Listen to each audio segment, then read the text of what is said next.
Olá pessoal, bem-vindos então à nossa aula de Química Analítica Quantitativa e a gente chega aqui então basicamente à nossa última volumetria, né? Nosso último experimento, o nosso último conjunto de experimentos que tratam de volumetria e nesse caso nós estamos falando da volumetria de precipitação.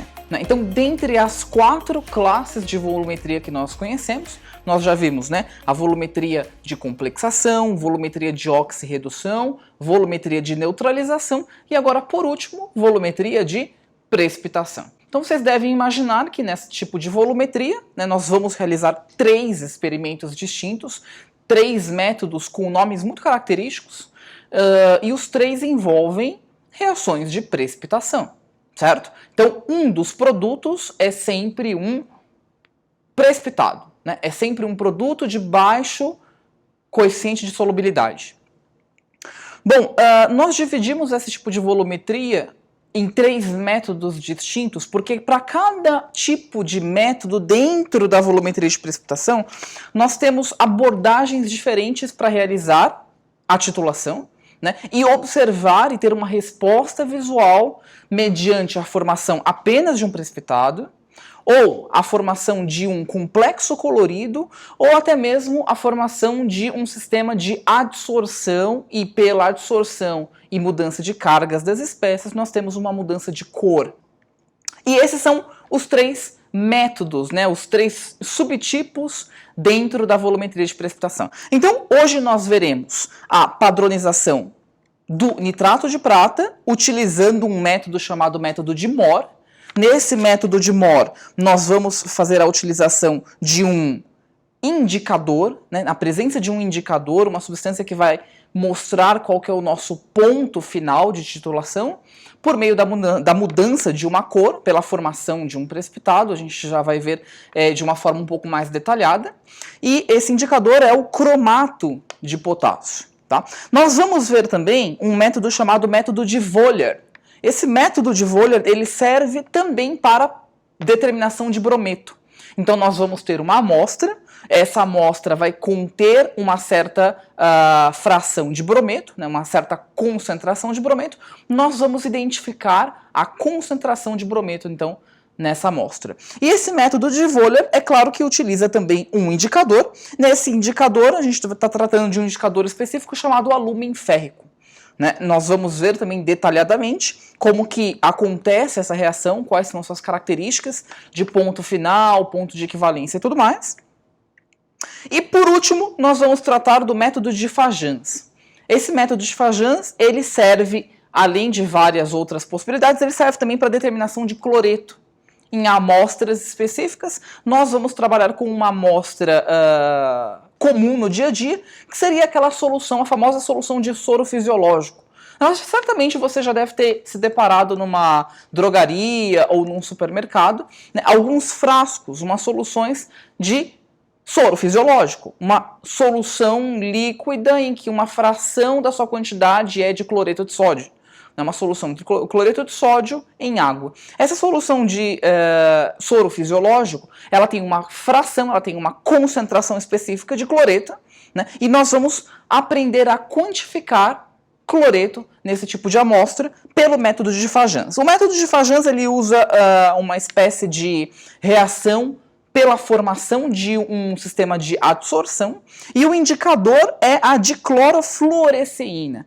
A gente vai ver também os detalhes sobre como que essa reação acontece na parte experimental. Tá? Então, espero que vocês curtam, acompanhem aqui a parte experimental. Nós vamos começar agora com o método de Mohr, padronização do nitrato de prata. Até porque esse nitrato de prata, ele vai ser um sistema, né, vai servir como um titulante em outras etapas para o nosso protocolo. Então, aproveitando que eu vou ter que padronizar o nitrato de prata de qualquer forma, já vou utilizar o método de Mohr como uma possibilidade para a padronização desse reagente. Tá? Lembrando então, o nitrato de prata foi previamente preparado, né? Nós já temos uma solução aqui.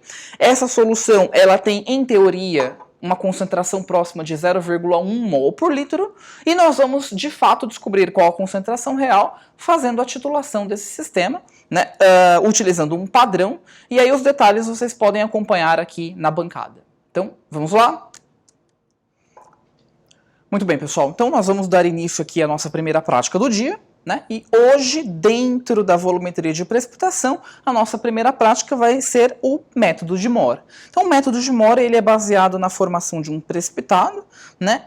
Nós vamos utilizar esse método para nitrato de prata, nós na verdade vamos padronizar o nitrato de prata, tá? Ele foi uma solução previamente preparada pelos técnicos com uma concentração aproximada de 0,1 mol por litro, e nós precisamos determinar a concentração exata dessa solução, até porque ela vai servir como um titulante, como um padrão secundário para outras titulações. Então, utilizando o método de Mohr, nós vamos descobrir a concentração exata de nitrato de prata nessa solução.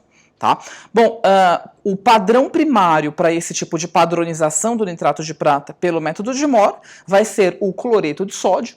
Tá? O cloreto de sódio ele foi previamente aquecido, né, tratado termicamente entre 500 e 600 graus Celsius por 2 a 3 horas numa mufla e resfriado e mantido num dissecador. Vocês estão vendo lá atrás, olha, dentro daquele dissecador que está aqui.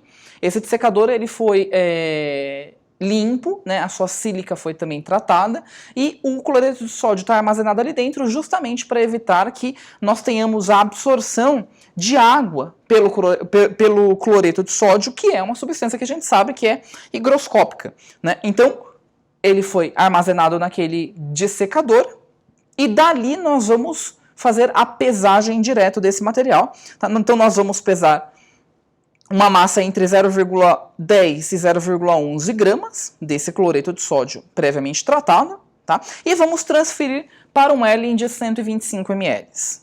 Depois vamos adicionar 20 ml de água e nós vamos colocar também o indicador, que é uma solução de cromato de potássio, 5%, que também já está pronta aqui na nossa bancada, tá?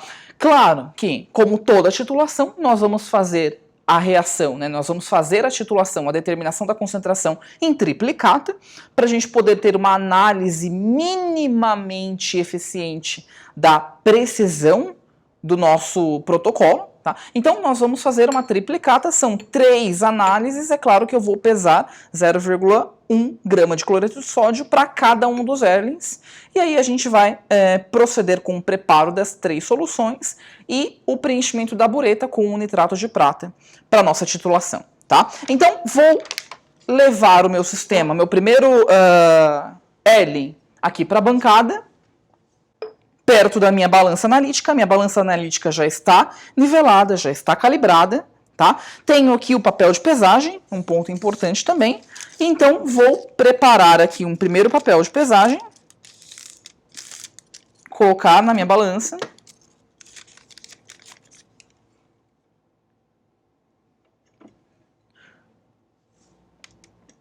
Vou tarar essa massa do papel, né? Espero a balança estabilizar primeiro. Taro a massa do papel.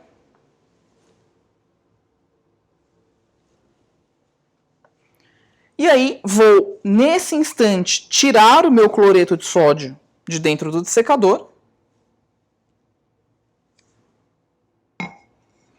E com o auxílio de uma espátula limpa, vou fazer a determinação da massa, que é a pesagem do material, tá?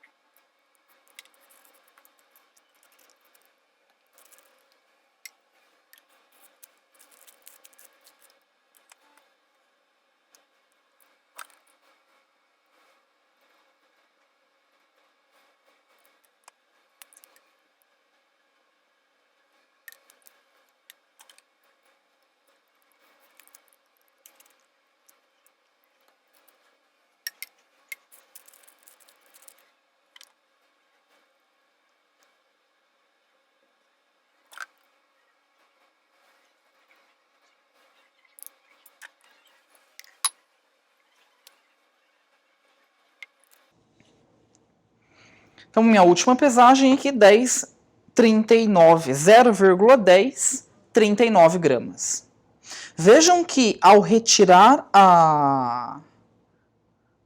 o papel de pesagem da balança e ao transferir cuidadosamente o sólido para dentro do Elling, eu utilizo a piceta com água deionizada para, com pouquíssima água, transferir, né, lavar a superfície do papel. Por que isso é importante?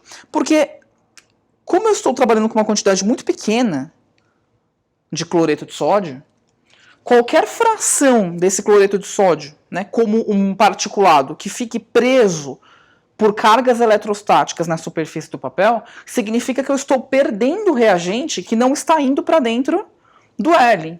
Então eu tenho que tomar cuidado com relação a isso, para minimizar as perdas dos reagentes, tá? Especialmente quando a gente trata de um padrão primário, numa titulação. Outro ponto importante é, vocês devem ter percebido que assim que eu terminei de fazer a pesagem, na minha última pesagem, eu retirei o cloreto de sódio daqui de cima da bancada e guardei novamente dentro do dessecador e tampei o dessecador.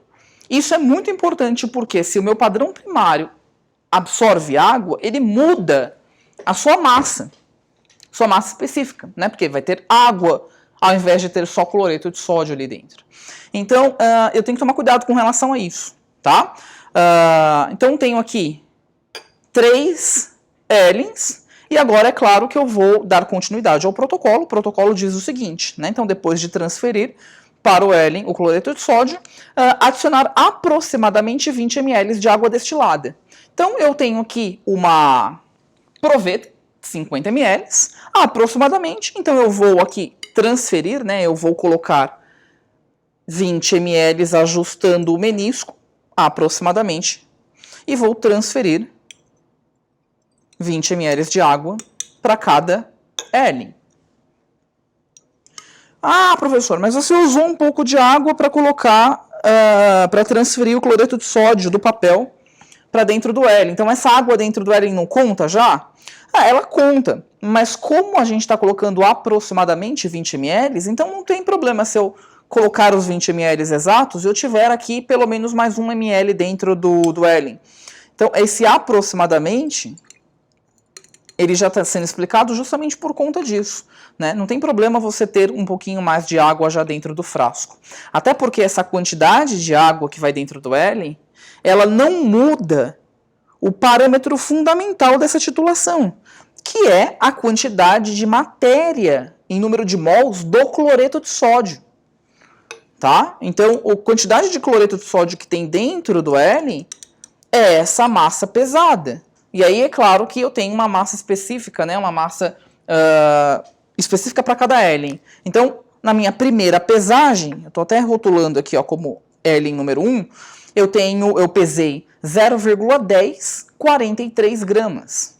A minha segunda pesagem, eu tenho 0,10, 51 gramas de cloreto de sódio. E a minha terceira pesagem, eu tenho 0,10, 39 gramas de cloreto de sódio.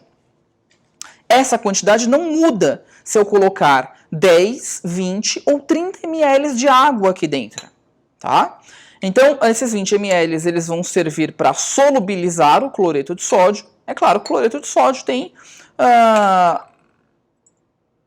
uma solubilidade elevada, né? Então, certamente eu não vou ter nenhum resquício de material sólido aqui dentro, mas é sempre bom observar todos os Ellings para garantir que todo o cloreto de sódio tenha sido solubilizado nesse instante. Tá? Então, continuando o protocolo, o que eu tenho aqui, a partir das 20 ml de água, agitar e dissolver todo o reagente, foi isso que a gente fez agora, né? Verificamos inclusive. E agora, a solução padrão de cloreto de sódio, adicionar 10 gotas da solução de cromato de potássio, tá? Uma solução de cromato de potássio. Cromato, não dicromato. Essa solução foi previamente preparada. Eu tenho aqui uns conta-gotas, né? Umas micropipetas. Separei um becker pequenininho também. Para quê, né? Pra, assim que eu fizer a o acréscimo, a adição do indicador em cada um dos L's, eu possa posicionar a minha micropipeta aqui dentro, sem contaminar a bancada, sem contaminar a micropipeta, tá? Então, cuidados básicos aí durante um procedimento em laboratório, tá? Então, vou agitar levemente o meu indicador, lembrando, 10 gotas em cada frasco, tá?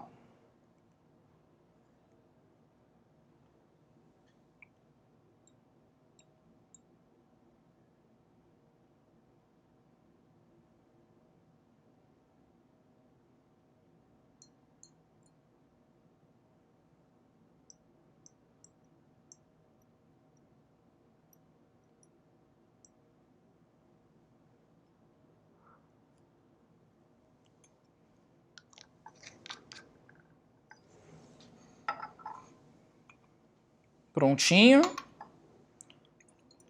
Agito.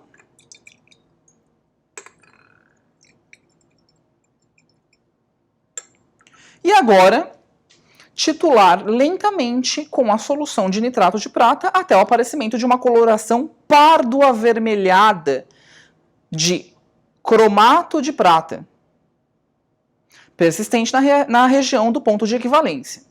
Tá? Então vejam que o que está acontecendo é uma reação muito simples. Assim que eu acrescento nitrato de prata aqui dentro, e eu tenho mais cloreto de sódio do que nitrato de prata, o nitrato de prata na presença do cloreto de sódio vai formar um precipitado, assim como se espera numa volumetria de precipitação, né? Esse precipitado é o cloreto de prata, que tem um KPS muito, muito baixo, ou seja, uma constante de solubilização também muito baixa. Tá? Uma constante de solubilidade. Só que tem um momento em que, pela estequiometria, eu vou colocar nitrato de prata e essa quantidade de nitrato de prata eventualmente vai superar a quantidade de cloreto de sódio que tem aqui dentro. Então, nesse momento, quando sobrar nitrato de prata, esse nitrato de prata sobrando, que não vai ser mais consumido pelo cloreto de sódio, vai fornecer a prata necessária para que, na presença do ânion cromato, eu forme o precipitado cromato de prata. E esse cromato de prata tem essa cor pardo-avermelhada. Então veja que, pelo fato do coeficiente de solubilidade e pelo KPS do cloreto de prata ser menor que o do cromato, a solução de nitrato de prata, enquanto estiver na presença de cloreto de sódio, vai preferir formar cloreto de prata. Só a partir do momento que não houver mais cloreto no meio, aí sim a prata vai preferir se ligar ao cromato, formando o cromato de prata, que é um precipitado pardo-avermelhado. Tá? Então, só no momento em que nós verificarmos a formação desse precipitado pardo-avermelhado, que a gente vai parar a titulação, assumindo nesse momento o ponto de equivalência, consequentemente o ponto final também da minha titulação. Tá? Então eu vou preparar aqui, né, vou colocar o nitrato de prata na bureta, sabendo que nitrato de prata é um reagente que mancha facilmente a mão, eu já separei aqui, né, um par de luvas, porque se vazar nitrato de prata pela torneira, né, pela torneira da bureta, a minha mão não vai ficar preta por muito tempo, por uma semana. Então, pedi para os técnicos separarem um par de luvas, e agora o que a gente vai fazer é a titulação desses 3 sistemas. Tá? Então, vou ajustar aqui, lembrando que para ajustar a bureta, eu vou precisar de um becker de descarte e um becker para eu colocar a minha solução de nitrato de prata. Tá? Então, eu vou buscar os beckers ali na outra bancada. E aí, lembrando, né, que é sempre importante rotular o becker. Então, vou marcar aqui como um becker de descarte. E um becker de AgNO3, que é a da solução de nitrato de prata pura. Tá? Então, vou garantir aqui, né, que eu tenha o becker de descarte embaixo da bureta. Vou transferir um pouco da solução de nitrato de prata para o becker do nitrato de prata.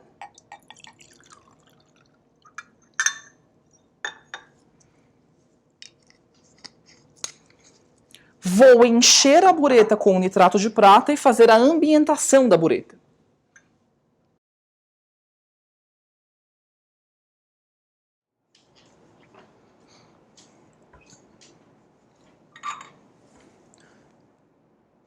Muito bem, pessoal. Então, vou fazer a ambientação da bureta, tá? Então, com a bureta já completamente preenchida com a solução de nitrato de prata, eu vou deixar essa solução entrar em contato com toda a parede interna da bureta, e aí vou abrir aqui a torneira da bureta e vou escoar essa solução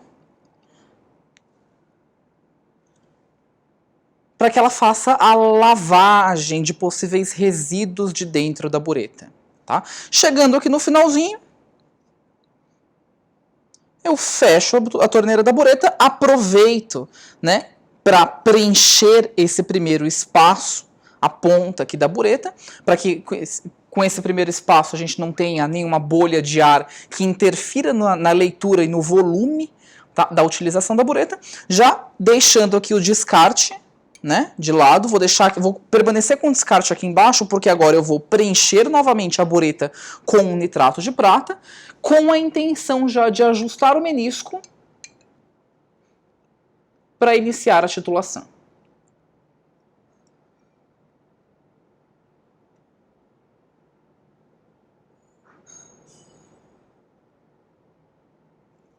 Então, preencho a bureta, trago ela para próximo de mim, ajusto o menisco na altura dos olhos.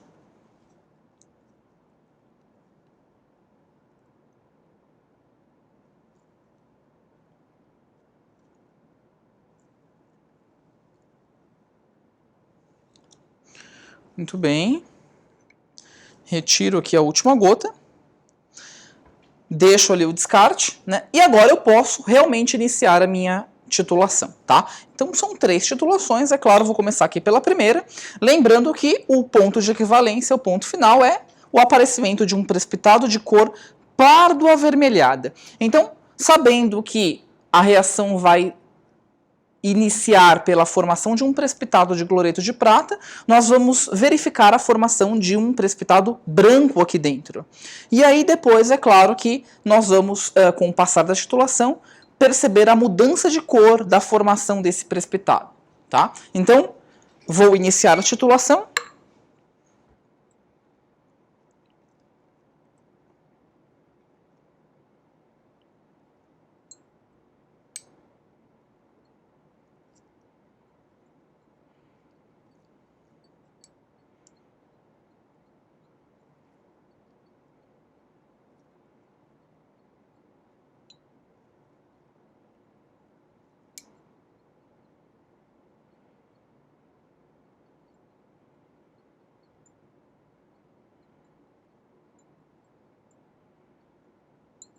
O sistema começa a ficar com uma cara mais esbranquiçada, né, uma solução com um aspecto leitoso, por conta da formação desse precipitado branco de cloreto de prata, e nós vamos parar a titulação quando verificarmos que esse precipitado começa a ter uma coloração mais avermelhada, tá?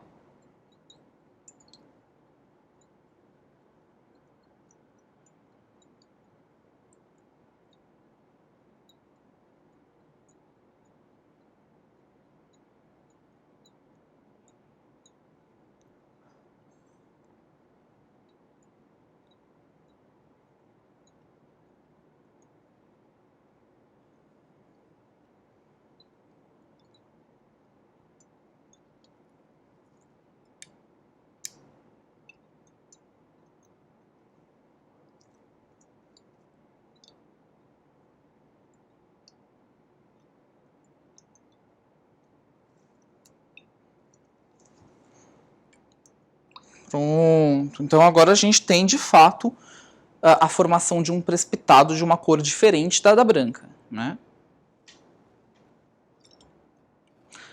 Bom, anoto o volume.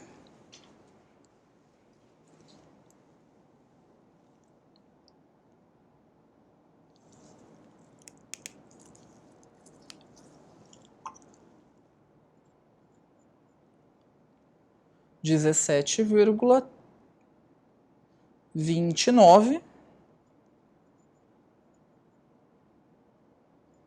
ml.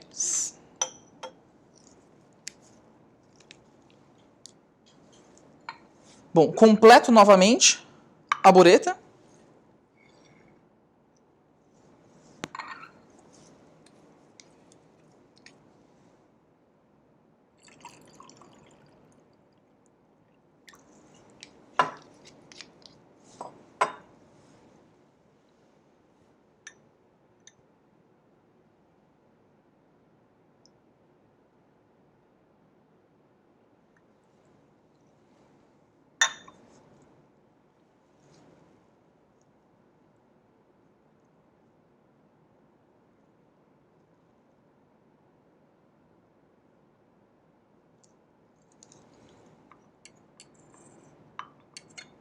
Retiro a última gota da pontinha da bureta, ajusto a altura dela e inicio a minha segunda titulação.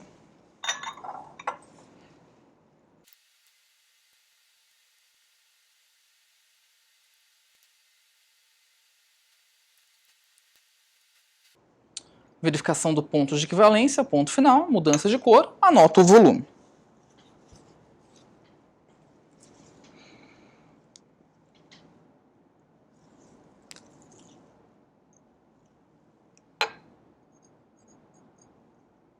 (17,21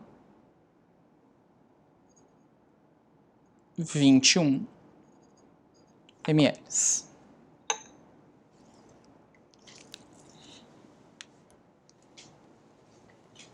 Novamente, ajusto o volume, ajusto o menisco, né? Preencho a bureta e ajusto o menisco.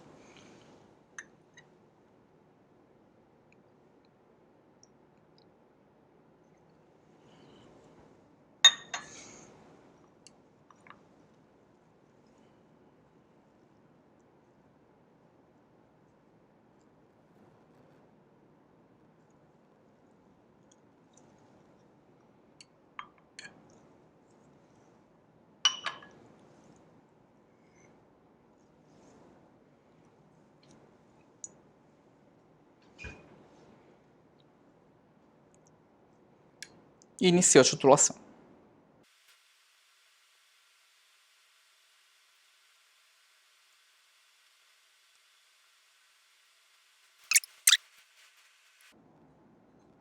(17,09 ml).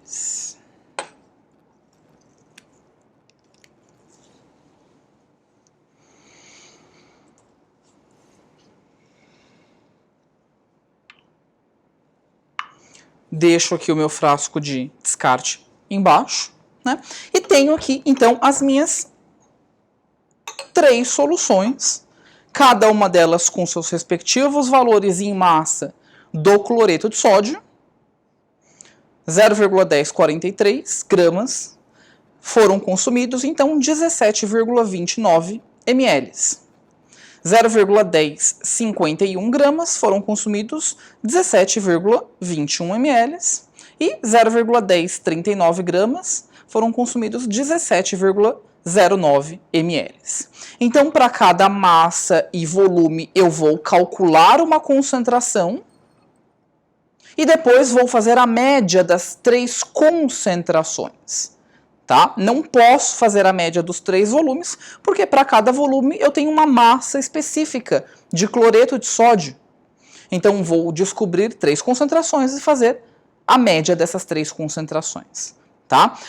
Vejam que nós vamos precisar descobrir qual é a reação química que está acontecendo aqui. A partir da reação química, a sua estequiometria. Pela estequiometria, quantidade em matéria de um dos reagentes vai dar a quantidade em número de mols, quantidade em matéria, do nitrato de prata. A gente calcula, então, essa quantidade em relação ao volume gasto para descobrir essa quantidade em número de mols para 1000 ml, tá? Que seria a molaridade, a concentração em mol por litro.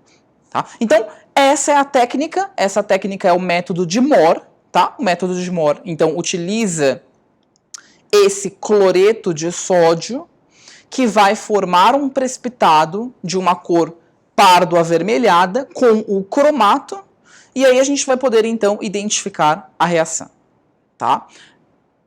Espero que vocês tenham entendido, né? Nós vamos dar sequência no próximo vídeo, calculando a determinação, né? Calculando a quantidade de brometo pelo método de Voller e a quantidade ou a concentração de cloreto pelo método de Fajans. Espero que vocês tenham entendido. Obviamente que eu vou fazer o descarte de todo esse material e até o próximo vídeo. Valeu, gente!